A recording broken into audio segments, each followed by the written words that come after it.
Thank you for coming. नमस्कार. हे बाजूला घ्या ना.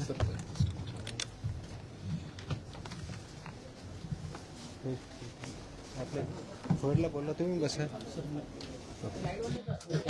थोडं पाठीमाग घेऊ का? थोडं पाठीमाग सरू का?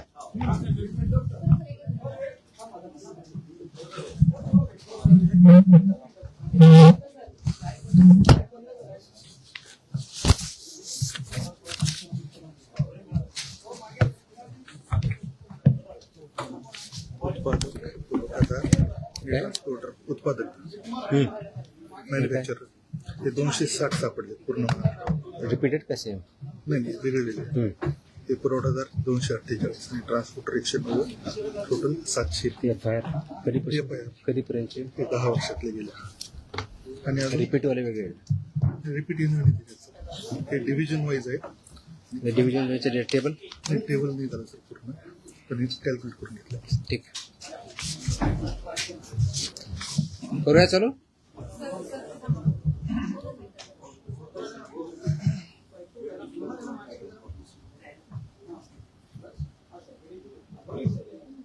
Okay. Welcome to the press conference. आज मुद्दामून एक महत्त्वाच्या विषयासाठी आपल्याला इथं बोलवलं आहे. गेल्या अनेक वर्षापासून आपल्याला माहिती आहे की महाराष्ट्रामध्ये गुटखाबंदी केलेली आहे. आपल्या FSSAI ॲक्टच्या सेक्शन 30 अंतर्गत प्रतिबंधित जे फूड आयटम्स आहेत त्याच्यामध्ये गुटखा आणि तत्सम आयटम जे आपले आहेत त्याच्यावरती गुटखाबंदी केलेली आहे. त्याच्यावरती आपण अनेक वेळा कारवाई करतो, रेड्स करतो, फाईन करतो, FIR करतो. त्याच्यामधल्या प्रोव्हिजननुसार जेल पण होते, प्रॉसिक्युशन पण चालू आहेत. परंतु प्रोहिबिटेड आयटम असतानाही, फूड आयटम असतानाही महाराष्ट्रातल्या ऑलमोस्ट सगळ्या ठिकाणी हा गुटखा विकला जातो आणि कंझ्युम केला जातो. ही रियालिटी आपण बघतोय. मग याच्यावरती पर्याय काय? एन्फोर्समेंट तर चालू आहे, ते आपण आता जास्त स्ट्रिक्ट करत आहोत, तर ते चालूच राहील. परंतु याच्यावरती काही डेटरन्स असा क्रिएट करता येईल का की ज्याच्या माध्यमातून, कारण प्रोड्युसर तर इथं नाही आहेत प्रोहिबिटेड असल्यामुळं, ते बाहेरून आपण जे याच्यामध्ये इन्व्हॉल्व असणारे बिझनेसेस आहेत, बिझनेस पर्सन्स आहेत, ट्रान्सपोर्टर्स आहेत, रिटेलर्स, होलसेलर्स, सेलर्स, हे त्याच्यामध्ये इन्व्हॉल्व आहेत. त्या प्रकारचं एक रॅकेट आहे आणि ते जर उद्ध्वस्त करायचे तर आपल्याला खूप मोठ्या प्रमाणात स्ट्रॉंग स्टँड घेणं हे गरजेचं आहे. ह्या निष्कर्षापर्यंत शासन पोहोचलेलं आहे आणि म्हणून मध्ये बऱ्याच वेळेस याच्यावरती डिस्कशन पण झालं की काय केलं पाहिजे. आणि मी इथं जॉईन झाल्यानंतरही याच्यावरती आम्ही विचार केला काय करता येईल, कारण याच्यामध्ये this is a danger to public health आणि म्हणूनच तो आयटम प्रोहिबिट केलेला आहे. जर पब्लिक हेल्थला जर डेंजर असेल आणि तो आयटम प्रोहिबिट केलेला असेल तरीही त्याचा व्यापार होत असेल, तिथं ट्रान्सपोर्ट होत असेल, होलसेलर विकत असतील, सेलर विकत असतील आणि तो अवेलेबल होत असेल, तर त्याच्यावरती स्ट्रिंजेस्ट पॉसिबल ॲक्शन घेणं गरजेचं आहे. ह्या निष्कर्षापर्यंत पोहोचल्यामुळं आज दिनांक 12 जून रोजी मी मोका लावण्याचे आदेश पारित केलेले आहेत. So have issued the order saying that MCOCA provisions will be, MCOCA कायदा, मकोका ज्याला आपण म्हणतो, Maharashtra control of organise crimes act 1999 हा आम्ही इन्व्होक केलेला आहे. ही माझी तिची ऑर्डर आहे इश्यू केलेली. आणि ह्या ऑर्डरच्या अनुषंगाने हा फक्त फूड सेफ्टी ॲक्ट 2006 कलम 3, 26, 27, 30, 38, 41, 42, 59, 63, 64 आणि 89 बरोबरच Maharashtra control of organise crimes act 99चा sections 21D, 21E, 21F, 3, 4, 18, 21 and 23 read with code of criminal procedure 1973 किंवा भारतीय नागरिक संहिता सुरक्षा संहिता 2023 याच्या अनुषंगाने ही ऑर्डर मी आज पास केलेली आहे. एक मिनिट मला बोलू तर द्या, माझं पूर्ण होऊ दे. पूर्ण झाल्यानंतर विचारा ना प्रश्न. सो ही कारवाई करताना हे प्रोव्हिजन्स आहेत. त्याच्यामध्ये ऑथॉरिटी कोणती आहे, त्याचं रॅशनेल काय आहे, कोणत्या क्राईम्सला, कोणत्या ऑर्गनाइज क्राईममधल्या जी 21D ची डेफिनेशन सांगितलं त्याच्या क्राईममध्ये हा क्राईम कसा बसतो, याच्या ऑथॉरिटी कोण कोण आहेत, ह्या सर्व आपण डिफाईन केलेल्या आहेत. आणि याच्या अनुषंगाने अल्टिमेटली आपण काही ऑर्डर्स, डिरेक्शन्स या माध्यमातून दिलेल्या आहेत. त्याच्यामध्ये ज्या ज्या ठिकाणी हे मोर दॅन वन्स एखाद्या ह्याच्यामध्ये ट्रेड करणारा व्यक्ती, संस्था, आस्थापना असेल त्यांच्याविरुद्ध कंपल्सरी मोका इन्व्होक करायचे ही ऑर्डर आहे. त्याचबरोबर सेक्शन 23 ऑफ मकोका ची जी प्रोसेस दिलेली आहे ती प्रोसिजर कंपल्सरी पाळायची हे पण आपण या सेक्शनमध्ये आदेश दिलेले आहेत. त्यानंतर persons and entities against whom MOCOCA shall be invoked are manufacturers and producers of prohibited food products, number 1. Number 2, financiers funding their manufacture, procurement or distribution. Number 3, interstate and intrastate suppliers and commission agents. Number 4, transporters and vehicle operators, including agents who book or arrange transport. Number 5, godown operators, warehouse owners and store managers who knowingly store such products. 6th, wholesale dealers and distributors. 7th, sub-dealers and semi-wholesaler agents. 8th, retail sellers forming part of an identified organized network. And 9, any other person who knowingly facilitates, abets, conceals or assists any of the above. त्या इतक्या जणांविरुद्ध मोकोका वापरायचे ह्याच्यामध्ये आदेश आपण केलेले आहेत. त्याचबरोबर प्रिझम्पशन ऑफ एलिजिबिलिटी जी आहे ते फक्त याच्यावरती नाही तर प्रिझम्पशन ऑफ एलिजिबिलिटी हे आपण ज्यावेळेस म्हणतो की any one or more of the following is present, ते स्ट्रॉंग प्रिझम्पशन फेवर करणारं मोकोकाला हे प्रोव्हिजन वापरायचं.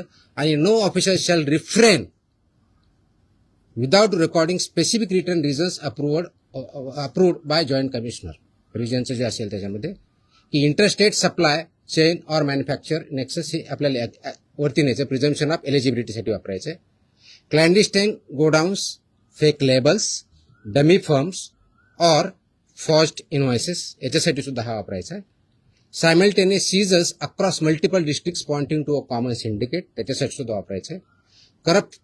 Corruption of enforcement officials or intimidation of informants of witnesses यासाठी आपण वापरणार आहोत.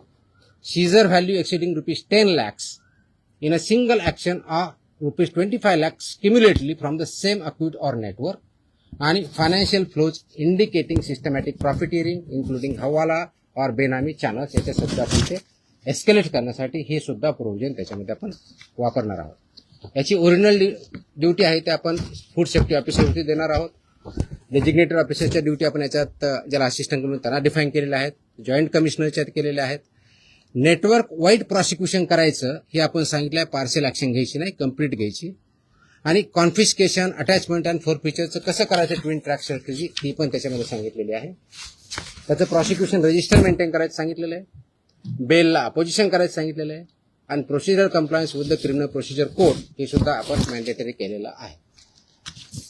याचा सर्वांचा ऑब्जेक्टिव्ह जो आहे बेसिकली आपण मोका का वापरतोय कारण हा स्ट्रिंजंट लॉ आहे, आय अंडरस्टँड. आणि त्याचं म्हणूनच खूप थॉट करून, विचार करून याच्यावरती कायद्याचे जे कलम आहेत, सेक्शन्स आहेत त्याचा अभ्यास करून this order is basically done to prosecute in the interest of food safety in violation but as an organized crime against public health. हा क्राईम पब्लिक हेल्थच्या अगेन्स्ट आहे. आणि आर्टिकल 47 ऑफ द कॉन्स्टिट्यूशन जे आहे ते स्टेटला मॅन्डेट करतं. That is where my order begins with. आणि तुम्हाला copy me देईलच, press note बरोबर ही कॉपी पण असेल so that you can go through that order. It says the Article 47 of the Constitution of India cast upon a state primary duty to improve public health and in particular to bring about prohibition of consumption of substances injurious to health. हे already आपण prohibit केलेलं आहे. त्याचं implementation व्हावं, public health improve व्हावं आणि public health जी endanger होते ते कंट्रोल करता यावं या दृष्टिकोनातून मकोका कायद्याचे प्रोव्हिजन हे प्रोहिबिटेड आयटम जे 32 म्हणजे फसाई ऍक्टच्या सेक्शन 32 अंतर्गत जे आपण प्रोहिबिट केलेले आयटम आहेत त्यांच्यावरती आजपासून म्हणजे अगोदरच लागू करू शकलो असतं, पण आज आपण ती ऑर्डर काढलेली आहे and it will B implemented completely across the state of Maharashtra. Sir, जेव्हा कायदा केंद्राचं फळवाट शोधली जाते दुकानामध्ये पान मसाल्याच्या पुड्या आणि सुकी पुडी जे आहे ते मिक्स केल्यानंतर गुटख्यासारखा पदार्थ तयार होतो. अशा पद्धतीने चालकीला कसं रोखलं जाणार, कारण तो स्पेसिफिकली गुटखा या टायटल खाली विकला जातो. त्याच्यामध्ये मिसलिडिंग ॲडव्हर्टाइजमेंट ऍक्ट आहे. तुम्हाला काही दिवसापूर्वी कारवाई केलेली बघितली. फसाईमध्ये सुद्धा मिसलीड करणं, लेबलमध्ये चुकीची माहिती देणं, इन्ग्रेडियंट चुकीचे असताना वेगळा क्लेम करणं हा सुद्धा गुन्हा आहे. त्यानुसार आपण कारवाई करतो त्याच्यावरती. फक्त ही जी चालाकी केली जाते, दिस इज मिसलिडिंग. तर मिसलिडिंगला कायदा आहे. दुसरं मिश्रण जे असतं जे पान मसाला त्याला सुद्धा याच्या अंडर घेतलं जातं ते तंबाखू मी मिश्रण. तेच सांगतोय की आपल्याला कोणताही एखादी ज्यावेळेस प्रॉडक्ट असतो त्याच्यावरती लेबल कोणतं असावं, ते कोणत्या स्टँडर्डचं असावं, त्याच्यामध्ये कोणते कोणते इन्ग्रेडियंट असावे, त्याची काय व्हॅल्यू आहेत वेगवेगळ्या, त्या मॅन्डेट दिले, त्याचे रेग्युलेशन्स आहेत. फसाईमध्ये रेग्युलेशन्स दिलेले आहेत, व्हेरी क्लिअरली दिलेले आहेत. त्याचबरोबर ॲडव्हर्टायझिंग आणि मार्केटिंगचे सुद्धा रेग्युलेशन्स क्लिअरली आहेत. त्याचं व्हायोलेशन जिथं जिथं होतं त्या प्रोव्हिजनचा वापर आम्ही तिथं करणार आहोत. सर, याची जेव्हा कारवाई केली जाते तेव्हा लोकल पोलिसांची भूमिका खूप महत्वाची असते. स्पेशली बीट मार्शल आणि यांचा जो व्हिजिलन्स असतो तो अनेक वेळा नेक्सस तिकडे दिसून येतो अनेक पानटपऱ्यांवरती. ते कसं ब्रेक केलं जाणार, कारण आपल्याकडनं कडक कारवाईची तरतूद सगळ्यांकडून. त्याच्यामध्ये तुम्ही जर आता मी वाचलं व्यवस्थित ऐकलं असतं तर त्याच्यामध्ये तुमच्याकडनं प्रतिक्रिया त्याच्यावरती अपेक्षित. पोलीस आणि हे नेक्सस झाले की it's not about police or FDA किंवा food safety officers. It is the holistic. याच्यामध्ये कंझ्युम करणारा आहे तेवढा जबाबदार आहे, विकणारा आहे तेवढा जबाबदार आहे, इन्फोर्स न करणारा आहे तेवढा जबाबदार आहे. जो कोणी जबाबदार असेल आपण त्याच्यावरती कारवाई करणार आहोत आणि स्ट्रिक्ट करतोय. तुम्ही गेल्या काही दिवसामध्ये बघितलं असेल, हा ज्यावेळेस प्रोहिबिट केला त्यावेळेसचा उद्देश हाच होता, ही it's a danger to public health. आणि ते जर टाळायचं असेल, कारण याच्यामधून काय काय आजार होतात हे मी वेगळं सांगण्याची गरज नाही. It's documented, it's in the public domain. ते करण्यासाठी आपल्याला स्ट्रिंजंट ऍक्टचे प्रोव्हिजन आपण आज का इन्व्होक करतोय, कारण जेवढ्या इफेक्टिव्हली आपल्याला करायचं होतं तेवढं होऊ शकलं ना. हा डेटाच्या आधारे तुम्हाला मी डेटा सांगतो, म्हणजे जस्ट फॉर इन्फॉर्मेशन आपल्याला आहे कसे की आतापर्यंत गेल्या 10 वर्षात ऑलमोस्ट आपण FIR किती केलेले आहेत महाराष्ट्रामध्ये. 32चा FSSAचा जो सेक्शन प्रोहिबिट केलेला आहे त्याच्यावरती. जे मॅन्युफॅक्चरर्स आहेत त्यांच्या विरुद्ध 260 मॅन्युफॅक्चरर्स FIR आहेत आपले. जे पुरवठादार आहेत सप्लायर्स ते 248 आहेत आणि पर्सन्स जे आहेत ते असे 190, असे 703 ट्रान्सपोर्ट कोणते हे ट्रान्सपोर्ट सॉरी ट्रान्सपोर्टर म्हणजे उत्पादक 260, सप्लायर्स 248 आणि ट्रान्सपोर्टर्स 190 असे 703 FIR आहेत. सो FIR काय कमी केलेत अशातला भाग नाही. त्यांचं प्रॉसिक्युशन, त्यांची पुढची प्रोसेस आपण करतोय, पण आपल्याला अजूनही त्याच्यामध्ये कम्प्लीट याच्यामधून खरोखरच हद्दपात करण्याच्या दृष्टीने कारण याच्यातून झाला नाही तर पुढची स्टेप आपण घेतोय आणि ती आज आपण घेतलेली आहे. Yes please. पदभार स्वीकारला एक मिनिट. गुटखा हा 2 नंबर धंदा आहे आणि याच्यामध्ये खूप मोठं अर्थकारण आहे आणि ज्याच्यामध्ये पोलीस प्रशासन सुद्धा मोठ्या प्रमाणात खास करून बॉर्डरवरचे जे जिल्हे आहेत किंवा बॉर्डरवरचे जे पोलीस स्टेशन आहेत तर तिथून मोठ्या प्रमाणात गुटखा सप्लाय होतो. आता मी ज्या भागात महाराष्ट्र जिल्ह्यामध्ये पोलीस स्टेशनच्या मोठ्या प्रमाणात पोलीस प्रशासन काही गाड्या पकडतं, काही गाड्या सोडतं असे पण आपण मी जे सांगितलंय की दोज हु आर रिस्पॉन्सिबल त्यांच्यावरती आपण कारवाई करणार, कुणी असू द्या. म्हणजे माझे अधिकारी होऊ शकतात, इन्व्हॉल्व जर असतील तर दुसरे कोणी असू शकतात. त्याच्यामध्ये एड्स, अबेट हे शब्दप्रयोग आपण जे केलेले आहेत त्याच्यामध्ये त्यांचं इन्व्हॉल्वमेंट जर सिद्ध झालं तर आपण त्यांच्यावरती करा. नाही FIR आतापर्यंत झालेले आहे, पण ते प्रूव्ह करण्यासाठी you are not getting my point. ते प्रूव्ह करण्यासाठी लेट मी आन्सर दॅट. ते प्रूव्ह करण्यासाठी आपल्याला ते डॉक्युमेंटरी एव्हिडन्स लागतील, आपल्याला एव्हिडन्सेस लागतील. असे आपल्याकडे सापडले तर डेफिनेटली आपण कारवाई करू. Let me complete. याच्यामध्ये आमचे काही अधिकारी इन्व्हॉल्व आहेत असं खूप ॲलिगेशन होतात, कंप्लेन येतात, आम्ही त्या व्हेरीफाय करतो. पुढच्या काही दिवसामध्ये असे काही अधिकाऱ्यांचं इन्व्हॉल्वमेंट आहे किंवा नाही याच्याबद्दलचे इन्व्हेस्टिगेशन आमच्याकडे सध्या चालू आहेत. त्याच्यातून जे रिझल्ट येतील ते आपल्यापर्यंत येतीलच. सर, आपण पदभार स्वीकारल्यापासून अनेक कारवाई केलेल्या आहेत. आतापर्यंत जेवढ्या कारवाई झाल्या साधारणपणे किती कारवाई झाल्या, किती तो डेटा मी प्रेसमध्ये दिलेला आहे ना. नवीन नाही मी डेटा मी प्रेसमध्ये दिलेला आहे. टीव्हीला त्या बाईट स्वरूपात लागतात. नाही टोटल आता काही कारवाई केल्या तर खूप केल्यात. सर, दररोज मी प्रेस देतोय. झालेली अटक आणि ते किती आहे गुन्हे दाखल झाले. देतो. Yes please. प्रोहिबिटेडची एका वेळेस एक minute. I answer every question. Let me I come to. हां मकोकाची कारवाई करता परत धमकी येऊ नये. मला धमकी आलेलं कोणी सांगितलं तुम्हाला? नाही, सॉरी, तुम्हाला no sorry, please look at ती जुनी क्लिप आहे, कमीत कमी 10 वर्षापूर्वीची आहे. Look at the clip. आताची क्लिप नाही याची ती. दॅट वॉज नाही नाही मला नाही आलेलं. That clip if I remember correctly, मला आठवत नाहीये, इफ आय रिमेंबर करेक्टली बहुतेक ती पुण्यातली क्लिप आहे, फिनावाजी पीएमपीएम आहे. चेकआउट तुम्ही बघा, ते क्लिप आताची नाही, मला कोणतरी पाठवली, मला कोणतरी विचारलं, मला अशी धमकी नाही आलेली. येतो मी त्यांना. Let us focus on this. There are so many issues. Let us focus on this.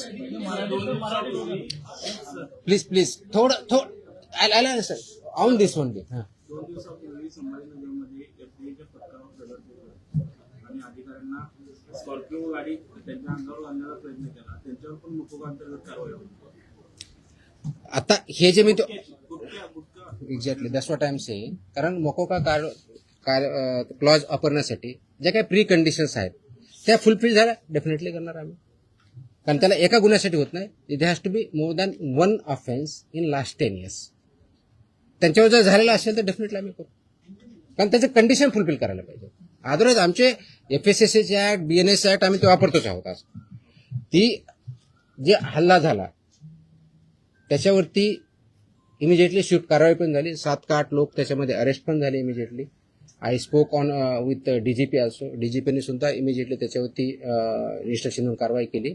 And अशा प्रकारचे हल्ले आम्ही भिणार नाही. Very clearly will protect our officers आणि those who take law into their hands will show force of the law. एक मिनिट. Yes नाही, बाजूला तुमच्या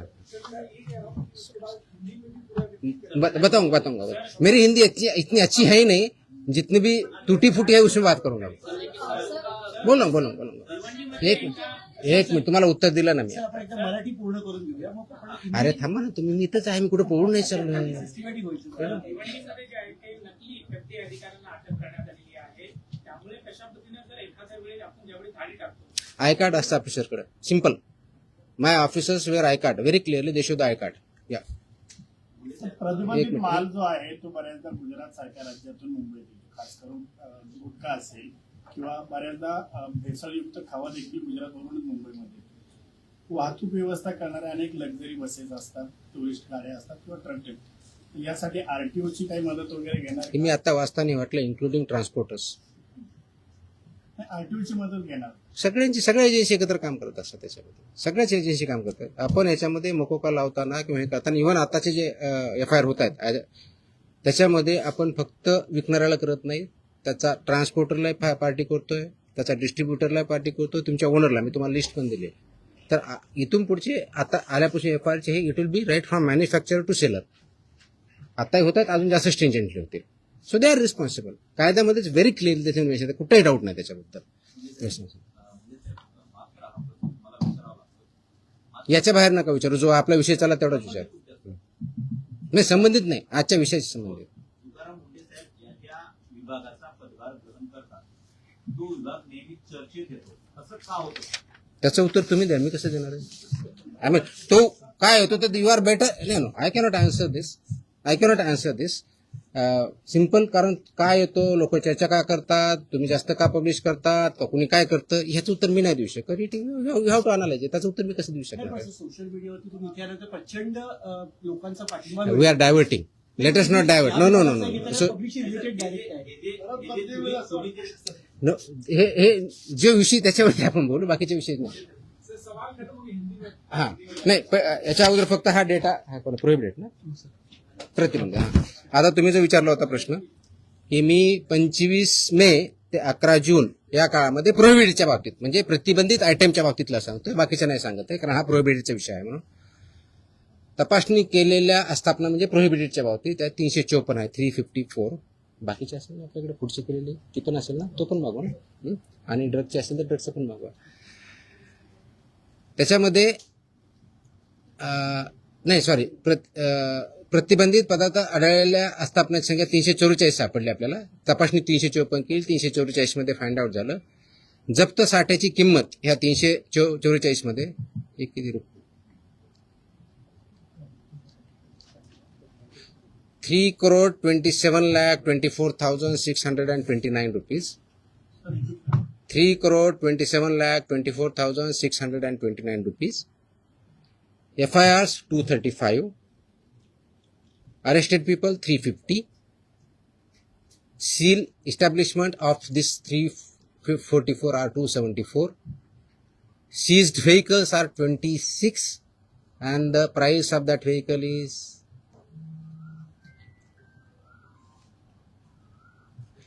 13,39,500. No, sorry, 1,33,95,000. So this is about 25 मे ते 11 जून प्रोहिबिटेड आयटमच्या बाबतीत जी मोकोका आपण लावला त्याच्या बाबतीतची माहिती आहे. 26. त्याची कॉपी पाहिजे, कॉपी द्या सर्वांना. Okay. So I am giving you the press note detail in Marathi and I am attaching the order also, so you are aware of this. Order is in English. ते आम्ही मराठीमध्ये आम्ही पाठवतो आमच्या ऑफिसला. पण बिग एक्झॉस्टिव ऑर्डर आहे. जवळजवळ किती पानाची आहे?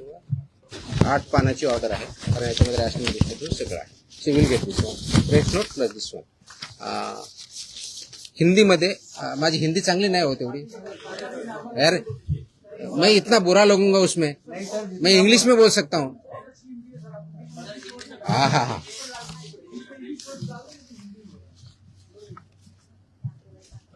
आप सब जानते हैं कि महाराष्ट्र में FSI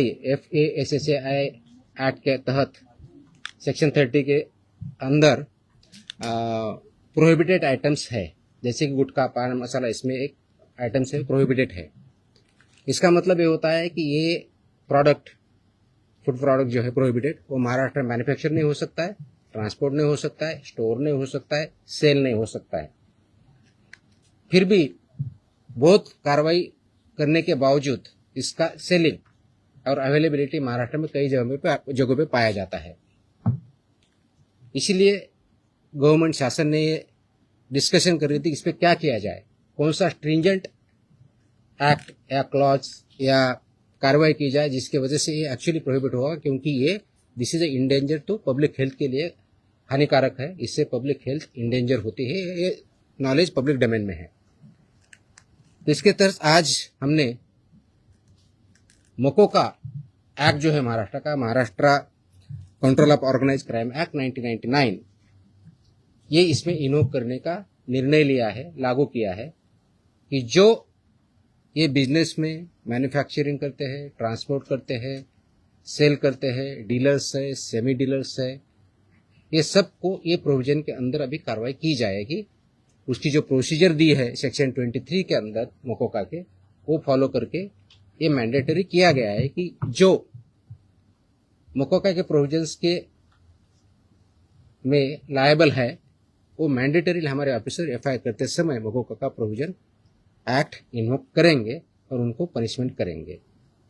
इसका ऑब्जेक्टिव है, उद्देश्य है कि पब्लिक हेल्थ जो इंडेंजर हुई है इसकी वजह से, उसको पूरा तरह से रोका जाए. और वो जो हमने प्रोहिबिशन किया है आइटम्स में, उसका अवेलेबिलिटी महाराष्ट्र में कहीं न हो और लोग उसको न खाए, जिसकी वजह से उनकी हेल्थ अच्छी रहेगी, उनका हेल्थ अच्छे रहने की वजह से उनका प्रोडक्टिविटी अच्छी रहेगी, और जो ह्यूमन डेवलपमेंट है, ह्यूमन ग्रोथ है, उसको भी अच्छी तरह से हो जाएगा. इसीलिए ये प्रोविजन आज हमने इन्वोक किया है. इसका ऑर्डर हमने आज as a commissioner food safety Maharashtra बोल के इश्यू किया है और ये लागू हो रहा है और ये सब स्ट्रिक्टली आगे इम्प्लीमेंट होगा. अब तक का लास्ट 10 साल में जो मैन्युफैक्चरर्स है उनके खिलाफ 260 एफआईआर हुए हैं, जो सप्लायर्स है 248 एफआईआर हुए हैं, जो ट्रांसपोर्टर्स है 190, ऐसे 703 एफआईआर भी हो चुके हैं. इसका डेटा हमने मांगा है, उसका एनालिसिस भी चल रहा है. तो मेरी ये सुझाव है, वार्निंग है, those who are involve in this business, इधर मैन्युफैक्चरर और ट्रांसपोर्टर्स और सेलर्स और डीलर्स और सेमी डीलर्स, ये महाराष्ट्र में आप काम बंद कीजिए, नहीं तो ये कानून के हिसाब आपको कड़ी से कड़ी जो आपको सजा इसमें पता है वो दिया है, इसी शासन सजा देंगे, प्रोसिक्यूट करेंगे और हम महाराष्ट्र जो प्रोहिबिटेड आइटम है उसमें नहीं मिलने देंगे. किस के तहत ये जो हमने बताया कि इसमें कौन कौन आता है, तो इसमें मैन्युफैक्चरर आएंगे, manufacturer end producers of prohibited items, financiers funding जो करते हैं मैन्युफैक्चर के लिए या प्रोक्यूरमेंट के लिए या डिस्ट्रीब्यूशन के लिए, वो भी आएंगे। इंटर स्टेट और इंट्रा स्टेट सप्लाईज जो है वो भी इसमें आएंगे, कमीशन एजेंट्स भी इसमें आएंगे, ट्रांसपोर्टर्स आएंगे, व्हीकल ऑपरेटर्स आएंगे, इंक्लूडिंग एजेंट्स हु बुक और अरेंज फॉर ट्रांसपोर्ट, वो भी आएंगे। गोडाउन ऑपरेटर्स आएंगे, वेयरहाउस ओनर्स आएंगे and store managers who knowingly store such products, वो भी आएंगे। होलसेल डीलर्स एंड डिस्ट्रीब्यूटर्स भी आएंगे, sub dealers and semi wholesalers भी आएंगे, एजेंट्स भी आएंगे, retail sellers forming part of an identified organise network भी आएंगे, और एनी अदर पर्सन नोइंगली, जानबूझ के उसको अबेट करता है, इंफॉर्मेशन कंसील करता है या असिस्ट करता है, ये सब के खिलाफ लगेगा। सेलर है,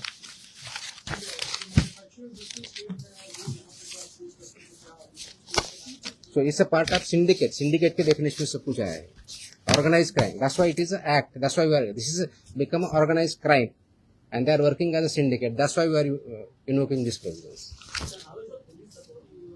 They are supporting. They are supporting.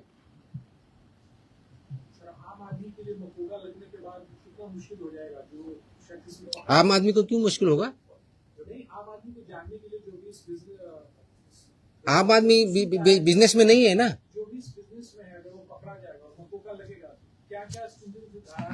ये तो आप मुकदमे में क्लियरली है ना, लाइफ इम्प्रिजनमेंट प्रोविजन आहे ना। किती सजा आहे त्याची? किती वर्ष ते काढा जरा प्रोविजन। ऑफकोर्स दे प्रोसिक्यूट होंगे, कोर्ट में केस चलेगा। हाँ ऑफकोर्स आपको बेल अपोज कर हमने बता ही दिया कितना है।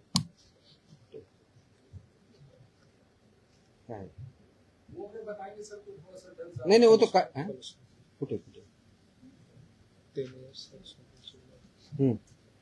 which may extend up to 10 years imprisonment, shall also be liable to fine, such property shall also be liable to be attached and forfeiture। और रिपीट है तो उसके फिर और बताए, यहाँ इम्प्रिजनमेंट प्रॉपर्टी भी सीज होगी। नाही हे विषय संपवल्यानंतर आपण दुसरा आता, ठीक आहे। तुमचे प्रश्न संपत नसतात कधी, मला माहिती आहे। आय थिंक झालं ना आता हिंदीमध्ये। हाँ येतो एक विषय संपला, आता हा विषय संपवत आपण। माझी अशी अपेक्षा आहे आपल्याकडून, प्लीज याला चांगली पब्लिसिटी द्या। This is in the interest of state of Maharashtra, is very very crucial, very very crucial. Many people have fallen prey to this, so we need to save our people. We need to work. That's a public health hazard, and we have to eliminate it. Absolutely clear. So इसीलिए मुझे ये publicity जितनी ज़्यादा दे सकते हो वो दे दो. That is my request. Dairy ओनर्सची आणि मॅन्युफॅक्चर म्हणजे मिल्क अँड मिल्क प्रोडक्ट्स याच्यामध्ये आज मीटिंग मी सगळ्यांची बोलवली होती. उद्देश हा होता की डेअरी सेक्टरमध्ये जे फसाईचे रेग्युलेशन्स आहे, स्टँडर्ड्स आहेत, म्हणजे सगळ्या सेक्टरमध्ये आहे, त्याच्यामध्ये डेअरीचे पर्टिक्युलरली बोलवले होते, कारण तो खूप मोठा इश्यू आहे, अनेक वर्षापासून आहे. अत्यंत चांगले लोक काम करणारे त्याच्यात आहेत आणि काही त्याच्यामध्ये चुकीचं काम करणारे पण आहेत. आणि म्हणून FDA म्हणून आम्ही काय कारवाई करणार as a regulator. FDA is a regulator आणि मी फूडच्या बाबतीत म्हणलं फूड कमिशनर स्टेट म्हणून आम्ही रेग्युलेट करतो जे फसाईचे नॉर्म्स आहेत. कारण फसाई ॲक्ट हा 2006ला आला, त्याचे रूल्स 2011ला झाले आणि 2011 पासून आतापर्यंत वेगवेगळे रेग्युलेशन किंवा स्टँडर्ड्स फसाईने डिक्लेअर केलेले आहेत. ते मॅन्डेटरी आहे सर्वांवरती. जे जे फूड बिझनेसेसमध्ये आहे, ज्याला आपण FBO म्हणतो, फूड बिझनेस ऑपरेटर, ते रजिस्टर्ड असणं हा भाग वेगळा आहे.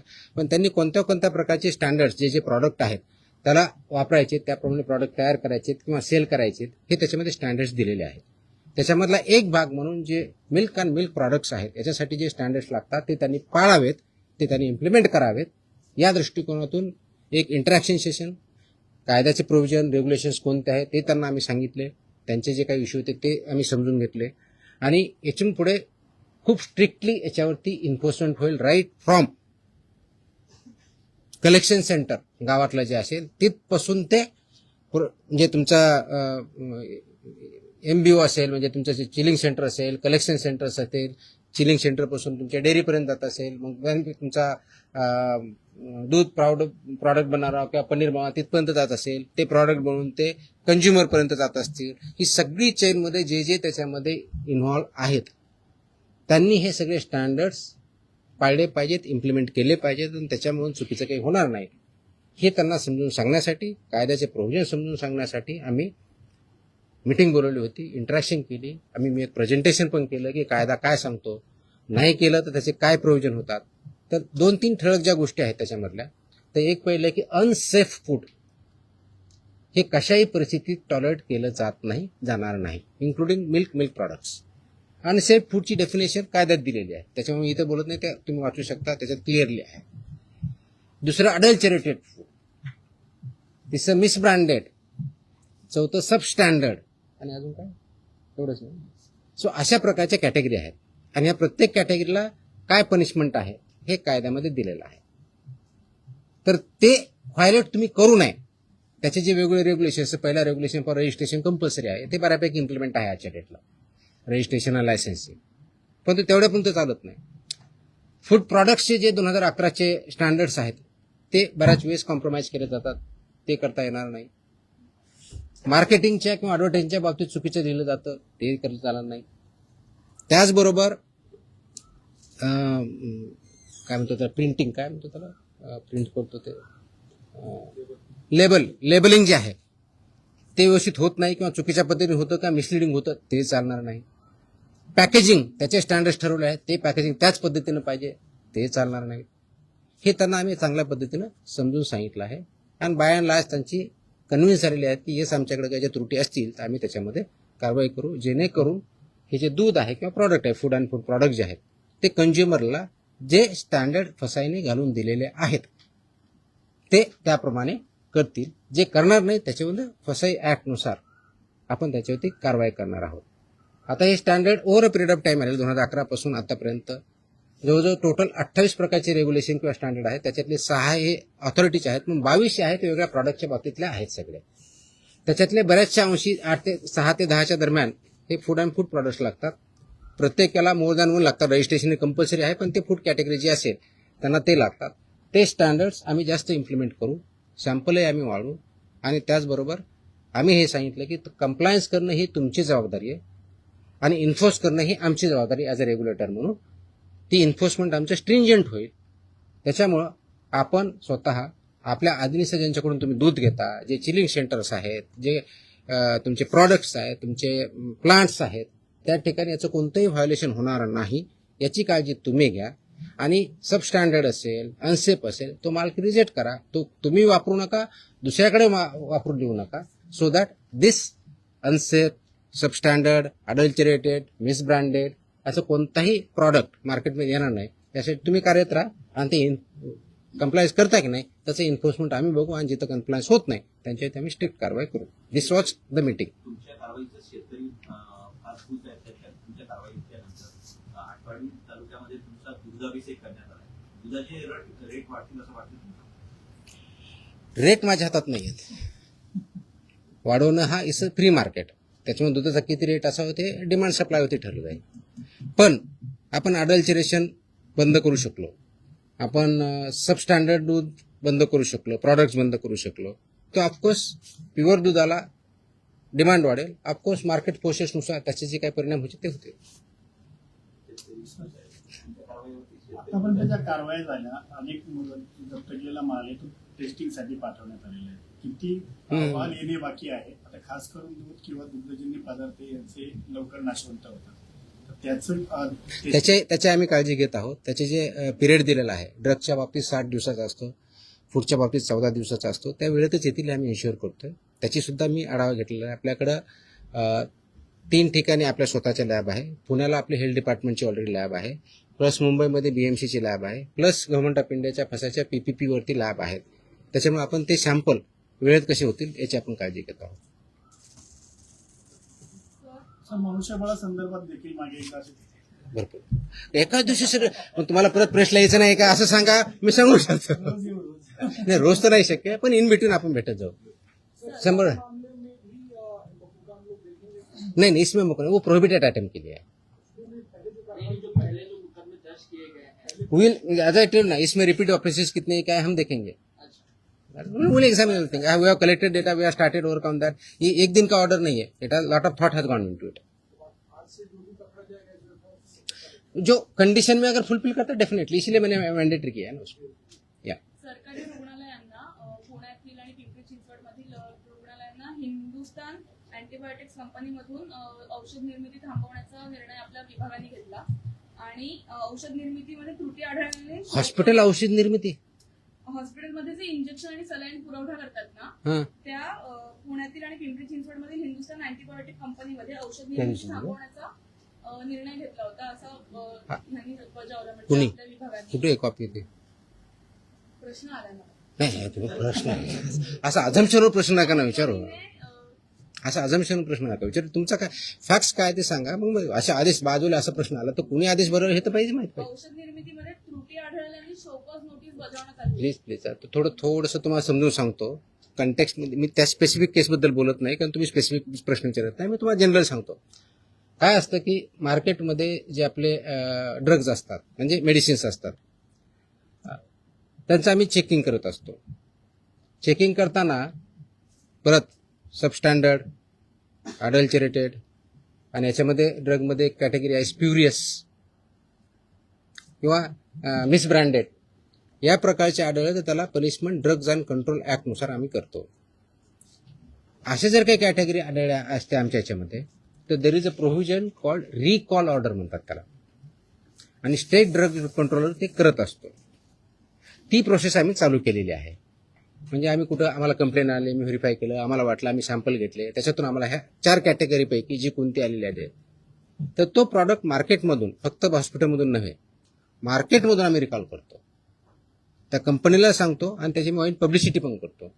तर तशा प्रकारच्या ऑर्डर आम्ही ज्या ज्या केसेसमध्ये आम्ही ते recall order drug control, state drug controller who is sitting here, म्हणजे इथं जे आपण जॉईंट कमिशनर ड्रग HQ म्हणतो, he is a state drug controller, तर त्यांच्या मार्फत इश्यू करतो आणि ते कंप्लाय करतो. पर्पज असा असतो त्याच्या पाठीमागचं की जर हे चुकीचं आहे तर ते कंझ्युम होऊ नये, म्हणून ते रिकॉल ऑर्डर असते. आणि बाकीचे प्रोव्हिजन ज्याप्रमाणे FIR करून किंवा जे काय प्रॉसिक्युशन करायचे त्या कंपनीवर आम्ही करत असतो. तर अशा आमच्या पुण्यातले जे एक आम्ही हे केलेलं आहे,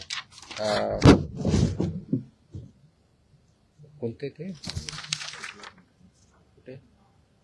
हां पुण्यामध्ये शेड्यूल H मधले औषधं जप्त केले होते 11.19 लाखाचे. That is Cipla company. तर त्याची तिथल्या लोकलनी केली, पण इथून आमची ऑर्डर आज 1-2 दिवसामध्ये रिकॉलची जाईल. त्याच्यामुळे ते प्रॉडक्ट जे असतील ते पूर्ण मार्केटमधून पूर्ण अक्रॉस कुठे असू द्या, इंडियामधले कुठे असू द्या, ते रिकॉल होतील. तसेच बाकीच्याही गोष्टीवर आम्ही कारवाई केली. That is the provision you should understand. हे रिकॉल ऑर्डर असते. It's a standard procedure as per the drug control act 1940 आणि त्याच्या अंदर 1945 ची स्टँडर्ड प्रोसिजर आहे. We are following it now. कदाचित अगोदर होत नव्हती, नाही माहीत, मला माहीत नाही, but will follow it so that public हेल्थला त्याच्यातून डेंजर राहणार नाही. आणि आपको जे प्रोड्यूस केलेलं आहे, जे सेल करतात, त्यांच्यावरती नियमानुसार आपले कारवाई. ओके, बिफोर यू फॉरगेट एक लास्ट अजून एक आदेश मी आज पारित केलेला आहे. हा आदेश आहे ड्रग्स, म्हणजे माझ्याकडे 2 सेक्शन, एक फूड आहे आणि एक ड्रग आहे. हा आदेश आहे की बऱ्याच ठिकाणी आमच्याकडे कंप्लेन येतात, माहिती भेटते की हॉस्पिटलमध्ये कुणी पेशंट ॲडमिट जर असेल आणि त्याला जे काही औषधी लागत असतील तर ते त्यांच्याच फार्मसीमधून घ्यायचे, अशा काही कंप्लेन असतात आमच्याकडे. By law they cannot force any hospital तिथूनच घ्यायचं मॅन्डेट नाही आहे. त्याचे आदेश आम्ही जारी केलेले आहेत. आदेश त्याची पाहिजे तर कॉपी आम्ही प्रेस कदाचित उद्या देऊ, दिली का त्या, पण माहितीसाठी म्हणून देतोय की ऑलरेडी केले की असं त्यांना करता येत नाही. कोणत्याही पेशंटला जर बाहेरून आणायचं हा त्यांचा चॉईस आहे. यू कॅनॉट फोर्स एनीबडी की तुमच्याच फार्मसीमधून किंवा ह्याच फार्मसीमधून किंवा त्याच फार्मसीमधून घ्या, हे तुम्ही पेशंटला फोर्स करू शकत नाही. हे आम्ही सगळ्यांना ऑर्डर काढलेली आहे आणि इट विल बी इन्फोर्स्ड, कारण तो सिटिझन्सचा किंवा पेशंटचा राईट आहे कुठून परचेस करायचा. त्यांना तुम्हाला प्रिस्क्रिप्शन द्यावं लागेल. प्रिस्क्रिप्शन दिल्यानंतर त्यांना जिथून आणायचे तिथून आणतील. त्याच्यामुळे यू कॅनॉट फोर्स की तुमच्याच फार्मसीमध्ये घ्यावा. तो पण आदेश आज आम्ही पारित केलेला आहे.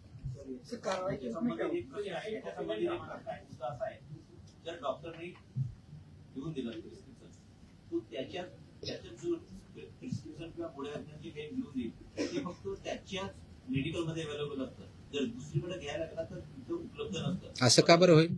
असं हो सर आहे हो सर आहे नाही मिळत आहे, सर. मला तरी अनुभव आहे.